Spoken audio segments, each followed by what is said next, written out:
మీ business ఏదైనా మీ ఊర్లో promotion చేయాలంటే అది సుమన్ టీవీతోనే సాధ్యం. ఇప్పుడే సంప్రదించండి. నమస్తే, welcome to Suman TV Nalgonda. నేను ప్రేమ్.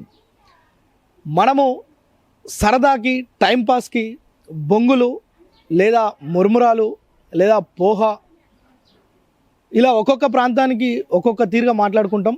మన తెలంగాణ ప్రాంతంలో బొంగులు అంటాం. ఈ బొంగుల తయారీ అంటే జనరల్గా బొంగులు తినడానికి అందరు ఇష్టపడుతుంటారు, కానీ ఈ బొంగులు ఎలా తయారు చేస్తారో మాత్రం చాలామందికి తెలియదు.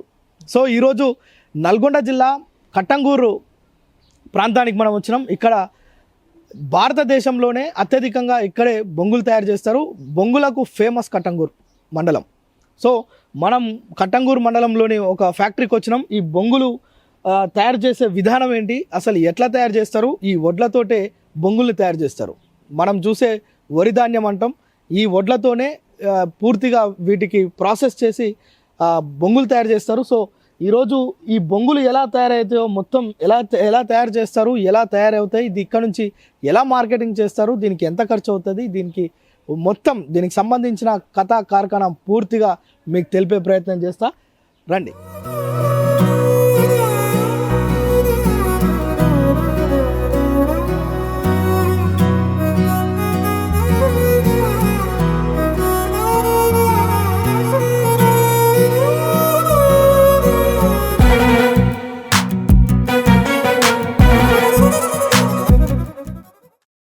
రైట్, మనం కట్టంగూరు మండల కేంద్రంలో ఉన్న వెంకటేశ్వర పోహా మిల్క్ వచ్చినాం. ఇక్కడ మనతో మాట్లాడటానికి చంద్రయ్య గారు ఇక్కడ అంటే ఇందులో ఉన్న సూపర్వైజర్ మనతో ఉన్నారు. అయితే ఒకసారి మాట్లాడే ప్రయత్నం చేద్దాం. అసలు నిజంగా ఈ బొంగులు ఎట్లా తయారైతాయి, బొంగులు మురుమురాలు పోహా ఒక్కొక్క ప్లేస్లో ఒక్కొక్క తీరుగా మాట్లాడుకుంటాం.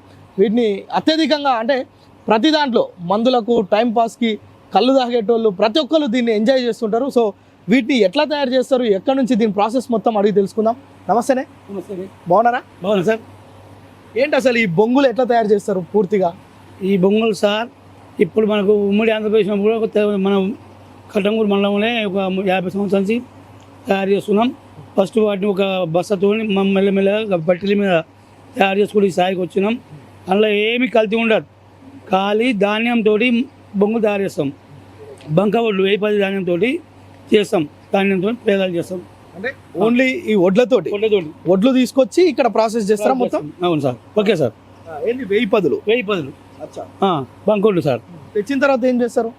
వడ్లు తెచ్చినాక కొద్దిగా ప్యాడ్ క్లీన్ చేస్తాం సార్. ప్యాడ్ క్లీన్ చేసినాక బాయిల్ చేస్తాం.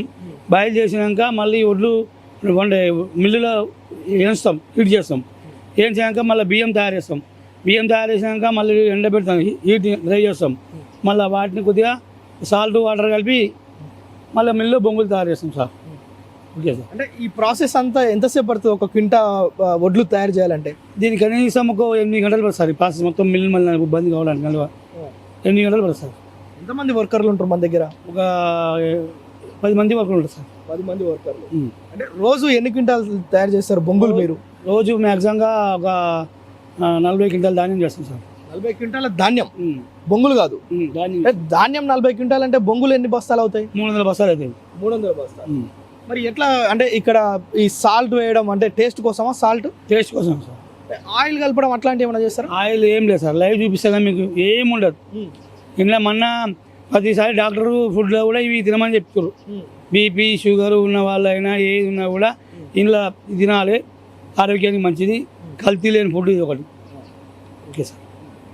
నిజమే, ఇది వాస్తవంగా కూడా కల్తీ లేని ఫుడ్. దీన్ని కళ్ళు తాగేవాళ్ళు లేదంటే మందు తాగేవాళ్ళు దీన్ని ఎట్లా టైంపాస్గా తింటారో డాక్టర్లు కూడా బీపీ షుగర్లు ఉన్న వాళ్ళు కూడా ఇది హెల్తీ ఫుడ్ అని చెప్పి ఈ మురుమురాలు బొంగులు వీటిని తీసుకోవాలని కూడా సూచనలు చేస్తున్న పరిస్థితి. అయితే మనం అంటే నిజంగా కూడా ఒక క్వింటా కనుక వీళ్ళు ధాన్యం తెచ్చి వేస్తే దాదాపు 300 బస్తాల బొంగులు తయారు చేస్తారట.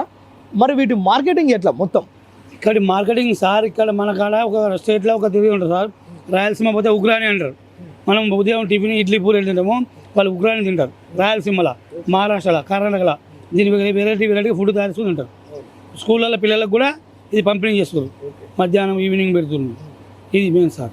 ఇక్కడ నుంచి ఎట్లా బయటకు పోతుంది మార్కెటింగ్ ఎట్లా చేస్తారు? మార్కెటింగ్ సార్ డైరెక్ట్ సొంత వెహికల్ ఉన్నాయి, మధ్యవర్తులతో కూడా మార్కెటింగ్ నడుస్తుంది సార్. మొత్తం ఇక్కడ నుంచి ఎక్కడికి సప్లై చేస్తారు? మహారాష్ట్ర, కర్ణాటక, రాయలసీమ, ఆంధ్ర చేస్తాం. ఇక్కడ నుంచే మొత్తం ఇక్కడికి వెళ్ళి సార్. అంటే భారతదేశంలోనే ఇదే ప్రసిద్ధి ఇక బొంగులకి. ఉమ్మడి ఆంధ్రప్రదేశ్ ఇది మెయిన్ ఇది మెయిన్. మెయిన్. భారతదేశంలో ఎక్కడెక్కడ ఉన్నాయి ఇవన్నీ? మనకు గుజరాత్లో ఉంది, మళ్ళీ పోతే మన ఛత్తీస్గఢ్ అక్కడక్కడ ఉన్నాయి. కానీ మొట్టమొదట పెద్దగా స్థాపన మాత్రం ఇక్కడే. ఇక్కడే మొదటి పుట్టింది ఇక్కడే, డెవలప్ అయింది కూడా ఇక్కడే పెద్దగా మార్కెట్. బొంగులు తయారు చేయడం అయినా కేర్ ఆఫ్ అడ్రస్ ఏంటంటే కట్టంగూరు. ఇక్కడ నుంచే ఫస్ట్ ఎట్లా స్టార్ట్ చేశారు, అసలు ఎవరికి వచ్చింది ఆలోచన? ఫస్ట్ సార్ మాకంటే పెద్దలు ఇక్కడ 14 సేట్లు ఉన్నారు. వాళ్ళు ఒక బట్టి మీద చిన్న కళాయి వేయించుకొని ఒక కొద్దిగా 20-30 కిలోల ఒడ్లతోటి మెల్లమెల్లగా స్టార్ట్ చేశారు.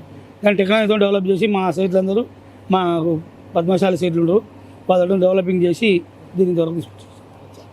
మొత్తం ఈ మెషినరీకి ఇదంతా ఎంత ఖర్చు అవుతుంది మీకు? ఇప్పుడు సార్ దగ్గర పరిశ్రమ పెట్టాలంటే ₹1 కోటి అవుతుంది సార్. ₹1 కోటి పెట్టి చేస్తే లాభాలు ఉంటాయా ఇందులో? లాభాలు లేకనే 38 మిల్లులకు 8 మిల్లు అయినాయి సార్. 38 మిల్లులకు 8 మిల్లులు అయినాయి. ఏం చేస్తాం సార్, అందులోకి జమ అయినారు, కొద్ది పెట్టు దాన్ని వెనక ముందు పోలేక ఇప్పటి పరిస్థితులు అట్లా ఉంది సార్. సరే ఒకసారి లోపలికి వెళ్ళి చూద్దామా, అసలు మీరు ఎక్కడ స్టార్ట్ చేస్తారు, ఎక్కడ బొంగులు అయితే మీరు ఎక్కడ ఒడ్లు పోస్తారు, అక్కడ నుంచి దాని ప్రాసెస్ ఎట్లా ముందలికి పోద్ది, బొంగులు ఎక్కడ నుంచి వస్తాయి మొత్తం చూపిస్తారా? చూపిస్తారు సార్. ఓకే సార్, లోపలికి రైట్ సార్. లోపలికి వెళ్ళి ఒకసారి మనం ఒడ్లు ఎక్కడ పోస్తారు, బొంగులు ఎక్కడ నుంచి వస్తాయి, ఈ మధ్యలో జరిగే ప్రాసెస్ ఏంది, ఎంత సమయం పడుతుంది అనేది మొత్తం ఒకసారి లోపల ఆ మెషిన్లు మొత్తం ఆ లోపల ఎట్లా ఉంది దీనికి సంబంధించిన అంశాలు అనేది చూసి తెలుసుకుందాం.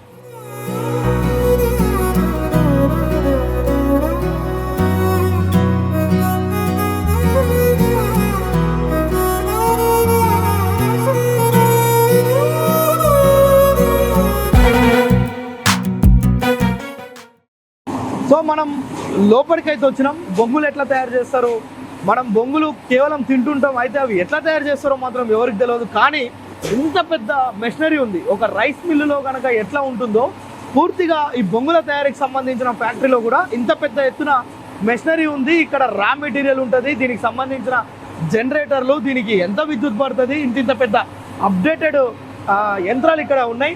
అసలు నిజంగా ఎక్కడ స్టార్ట్ చేస్తారు వీళ్ళు ప్రాసెస్ ఒకసారి మాట్లాడదాం. సార్ చెప్పండి, ఎక్కడ మీరు వడ్లు ఎక్కడ స్టార్ట్ చేస్తారు? సార్ వడ్లు మన స్టేట్ లేకుండా బయట స్టేట్కి వెళ్ళి వస్తాం. నెంబర్ 1 ప్యాడ్ కావాలి, దాన్ని మంచి తీసుకోవాలి. ఓకే, ఇది తెచ్చి ఇక్కడ ప్యాడ్లో చేసేయాలి. ప్యాడ్ క్లీన్ ఇందులో వేస్తారు. జస్ట్ ఏమన్నా ఇళ్ళకి వెళ్ళిపోద్ది ప్యాడ్. ఓకే, ఇంకా హీట్ వాటర్లో బాయిల్ చేయాలి. ఓకే, హీట్ వాటర్లో బాయిల్ చేసినాక అందులో ధాన్యంలో వడ్లు వేయించాలి. అదేంటి అందులో వడ్లు వేయించాలి, డ్రై చేయాలి. ఓకే, ఉడకబెట్టాలి. అందులోకి వెళ్ళి మేస్తారు, చూపిస్తారు. అందులోకి వెళ్ళి పరిశ్రమకి వెళ్ళి ట్యాంకులకి వెళ్ళిపోతుంది. డ్రై వాటర్ ఇక్కడ డ్రై అవుతుందా? బాయిల్ అవుతుంది, ఇక్కడ బాయిల్ అవుతుంది. బాయిల్లోకి వెళ్ళి ఇందులో పోతుంది. ఇందులోకి వచ్చిన తర్వాత ఇందులో ఇల్లు నడుస్తుంది, ఎగుతున్నాయి, ఫ్రై అవుతాయి. ఓకే, ఈ హీట్ వాటర్ కూడా మనం బాయిల్ చేసుకుంటాం. ఓకే, నెక్స్ట్ టైం ఇది ప్యాడు ఎగుతుంది, మంచిగా ఉడక మంచి బాయిల్ రైస్ తయారైతే హీట్ అవుతుంది. ఓకే, హీట్ అయిన నెక్స్ట్ టైం క్లీన్ అవుతుంది. ఇక్కడ డస్ట్ క్లీన్ అవుతుంది. ఇక్కడ క్లీనింగ్ ఇక్కడికి వెళ్ళి బియ్యం రైస్ తయారైంది. సో బాయిల్డ్ రైస్, ఇది బాయిల్డ్ రైస్. ఇవి ఇక్కడ నుంచి ప్రాసెస్ అయిన తర్వాత వడ్లు ఇందులోకి వస్తున్నాయి. ఈ వడ్లు ఇక్కడ బియ్యం లాగా అవుతున్నాయి. ఇక్కడ అయిన తర్వాత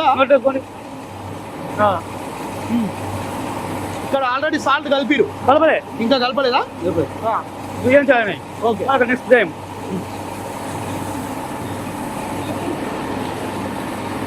సో ఇక్కడికి వడ్లు వచ్చిన తర్వాత ఇక్కడ నుంచి రైస్ తయారై ఇక్కడ నుంచి అక్కడ ముందుకు వెళ్తున్నాయి. ఇప్పుడు అసలు ప్రాసెస్ మొదలవుతుంది. బొంగులు ఎట్లా తయారవుతాయి అక్కడ చూద్దాం ముందర.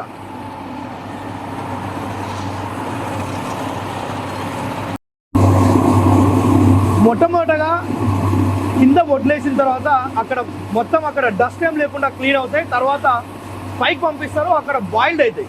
ఏదైతే వడ్లు వేసిరో అవన్నీ పైకి పోయిన తర్వాత వడ్లు అవుతాయి. ఆ వడ్ల నుంచి మళ్ళీ ఫ్రై చేస్తారు.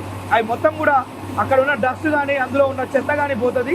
అదేవిధంగా ఫ్రై అయితే అక్కడ నుంచి ఆ వడ్ల నుంచి బియ్యం తయారవుతాయి. సో ఆ బాయిల్డ్ అయిన తర్వాత ఇక్కడికి వస్తున్నాయి.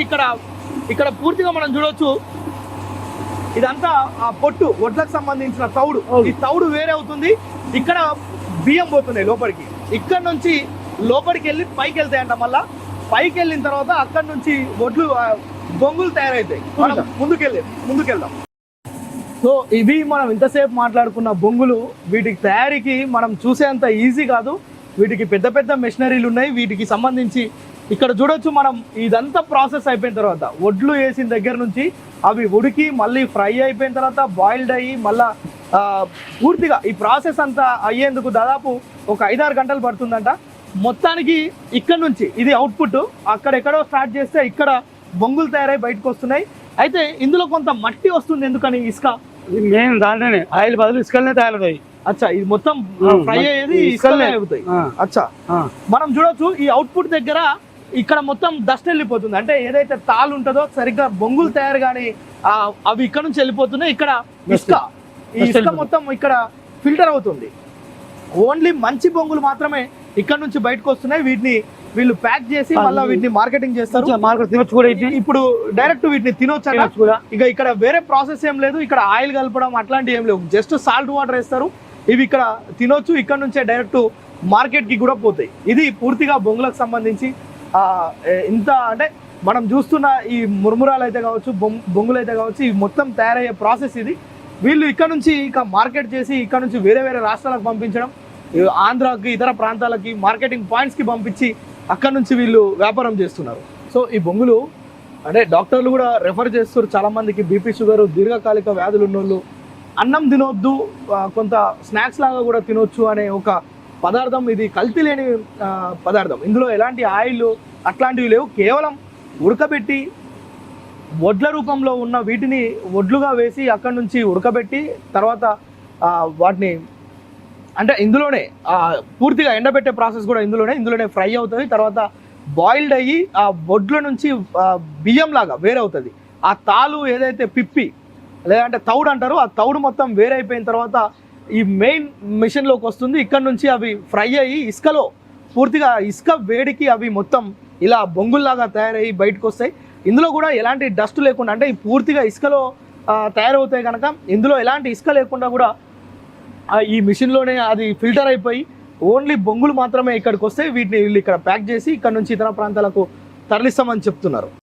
సో ఈ రైస్ మిల్ ఇక్కడ ఉన్న ఈ పోహా మిల్కి డైరెక్ట్ అంటే ఈ చుట్టుపక్కల ప్రాంతాల ప్రజలంతా వచ్చి ఇక్కడ బొంగులు కొనుక్కొని పోతుంటారు. అసలు నిజంగానే ఇక్కడికి ఇతర ప్రాంతాలకు వీళ్ళు మార్కెటింగ్ చేసేదానికంటే ఇక్కడ చుట్టుపక్కల ఉన్న ప్రాంతాల ప్రజలే పెద్దగా వీటిని కొనుక్కపోతానికి వస్తుంటారంట. మనతో పాటు కొంతమంది కస్టమర్లు కూడా ఉన్నారు. చెప్పే ఎప్పటి నుంచి తీసుకెళ్తావు ఇక్కడికి? రెగ్యులర్గా వచ్చి బొంగులు తీసుకెళ్తుంటారా? అవునండి, మేము ఒక 20 years నుంచి వాడుతున్నాం బొంగులు. దేనికి వాడతారు ముఖ్యంగా వీటిని? ఇప్పుడు లైట్ ఫుడ్ కదండి. ఇప్పుడు కామన్గా మా మదర్కి షుగర్ పేషెంట్, లైట్గా ఉగ్గాని అట్లా పిల్లలకి తాలింపు వేసుకొని స్నాక్స్ లాగా అట్లా వాడుతుంటాం. రెగ్యులర్గా అంటే వచ్చి తీసుకొని వెళ్తుంటారు, షాప్లో కాకుండా ఇక్కడ తీసుకొని వెళ్తుంటాం. మనకి షాపు అంటే ఇక్కడ మా దగ్గరనే కదా మ్యానుఫ్యాక్చర్, కాబట్టి అందుబాటులో ఉంటాయి, కాబట్టి ఫ్రెష్ ఉంటాయి, తీసుకెళ్తుంటాం. సో అంటే ఇట్లా ఇక్కడికి వచ్చి ఫ్రెష్గా దొరుకుతాయి. ఇంకోటి పిల్లలకు కూడా ఉపయోగపడతాయి. పిల్లలకు స్నాక్స్ లాగా, షుగర్ పేషెంట్స్కి అన్నం తినే బదులు దీన్ని ఉగ్గాని లాగా చేసుకొని తింటుంటారంట. ఇక్కడికే మేము ఇక్కడ ఫ్రెష్గా దొరికితే కనుక ఇక్కడికే వచ్చి తీసుకొని వెళ్తాం అని చెప్తున్నాం.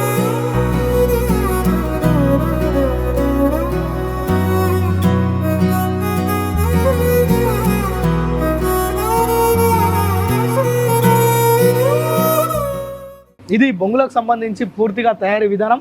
కెమెరామ్యాన్ సాయితో ప్రేమ్, సుమన్ టీవీ, నల్గొండ.